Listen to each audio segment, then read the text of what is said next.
மாணவர்களின் ஆடிட்டர் கனவை நிஜமாக்க பிகாம் டிகிரியுடன் சிஏ சிஎம்ஏ ஆடிட்டிங் படிப்புகளையும் இணைந்து படிக்க RT college of commerce and professional studies Perundurai Erode. For admissions call 9843885222. நிலத்தில் விதை விதைக்கும் விவசாயிகளை பற்றி நாம் தினமும் பேசுகிறோம். அதையே கல்வியாக எடுத்து வேளாண் படிப்புக்குள் செல்பவர்களுக்கு என்னென்ன வாய்ப்புகள் இருக்கின்றன, ஒரு விவசாய பட்டதாரியின் ஆரம்ப சம்பளம் எவ்வளவு என்பது குறித்து கல்வியாளர் சுகதேவ் கூறுகிறார். அதனை பார்க்கலாம். சார் வணக்கம். வேளாண் துறை அப்படின்னு சொன்ன உடனே எல்லாருமே பிஎஸ்சி அக்ரி அப்படின்னு மட்டும்தான் போறாங்க. என்னென்ன படிப்புகள் இருக்கு வேளாண் துறைக்கு கீழே? தமிழ்நாடு அக்ரிகல்ச்சர் யூனிவர்சிட்டி கோயம்புத்தூர் கீழே இந்த கோர்ஸ் ரன் பண்ணுறாங்க. இது அரசு கல்லூரி பார்த்தீங்கன்னா 10 கல்லூரி இருக்குங்க. அதை தாண்டி ஹார்டிகல்ச்சருக்கு ஒரு 5 கல்லூரி இருக்குது.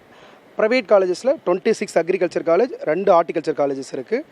அக்ரிகல்ச்சர் மட்டும் இல்லை, இதில் எப்படி ஒரு இன்ஜினியரிங்கில் பார்த்தீங்கன்னா நீங்கள் computer science, IT, CSC, ECE, triple E, mechanical, இந்த மாதிரி நிறைய பிரான்ச்சஸ் இருக்குது. அந்த மாதிரி நீங்கள் அக்ரிகல்ச்சர் துறையில் horticulture, sericulture, forestry, food nutritions, இந்த மாதிரி பார்த்தீங்கன்னா அதெல்லாம் பிடெக் அக்ரிகல்ச்சர் இன்ஜினியரிங், இந்த மாதிரி டெக்னாலஜிக்கல் கோர்ஸ் இருக்குது, சயின்ஸ் கோர்ஸ் இருக்குதுங்க. நீங்கள் பார்த்தீங்கன்னா பிஎஸ்சி அக்ரிகல்ச்சரை பிஎஸ்சி ஹானஸ்ட் அக்ரிகல்ச்சர்னு சொல்லுவாங்க. பிஎஸ்சியில் 3 இயர்ஸ் கோர்ஸாக இருந்தால் அது நார்மல் டிகிரி. ஆனால் இது 4 இயர்ஸ் ஒரு ப்ரொஃபஷனல் கோர்ஸ். ஒருத்தர் மெடிக்கல் போகல அப்படின்னா கண்டிப்பாக அடுத்து அக்ரி சூஸ் பண்ணாங்க. காரணம் என்ன? யூபிஎஸ்சி எக்ஸாம், சிவில் சர்வீஸில் அவங்க ஐஏஎஸ் ஆக முடியும், ஐபிஎஸ் ஆக முடியும், ஐஆர்எஸ் ஆக முடியும். ஈவன் டிஎன்பிஎஸ்சியில் அவங்க குரூப் 1 எக்ஸாம்ஸ் கிளியர் பண்ணலாம். ஏர்போர்ட்டில் பிளான்ட் குவாரண்டைன் ஒன்று இருக்குங்க.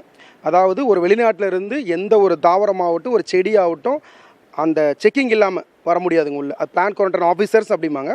அவங்க அக்ரிகல்ச்சர் முடித்தவங்க தான் அதை செக் பண்ணி பர்மிட் கொடுத்தா தான் அது நம்ம நாட்டுக்குள்ளேயே அலோவ் பண்ணுவாங்க.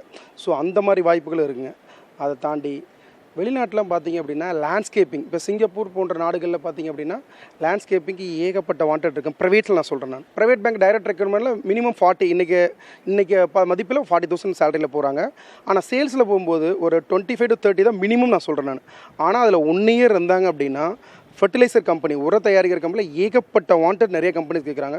1 year after experience they will get 60,000 மேலே, 60,000க்கு மேலே அவங்க நார்மல் தமிழ்நாட்டிலே வாங்குறாங்க. அப்போ இந்தியா லெவலில் புனே, மகாராஷ்டிரா, இந்த மாதிரி குஜராத், இந்த மாதிரிலாம் போகும்போது அவங்க நிறைய பேக்கேஜில் போக முடியுமா? வேளாண் துறை சார்ந்த படிப்புகளுக்கு மிகுந்த வரவேற்பு இருந்தாலும் கூட போதுமான விழிப்புணர்வு இல்லை என்று கூறியிருக்கிறார் கல்வியாளர் திரு சுகதேவ். புதிய தலைமுறைக்காக ஒளிப்பதிவாளர் தினகரனுடன் வேதவள்ளி ஜெகதீஷன். மாணவர்களின் ஆடிட்டர் கனவை நிஜமாக்க பிகாம் டிகிரியுடன் சிஏ சிஎம்ஏ ஆடிட்டிங் படிப்புகளையும் இணைந்து படிக்க RT college of commerce and professional studies Perundurai Erode. For admissions call 9843885222.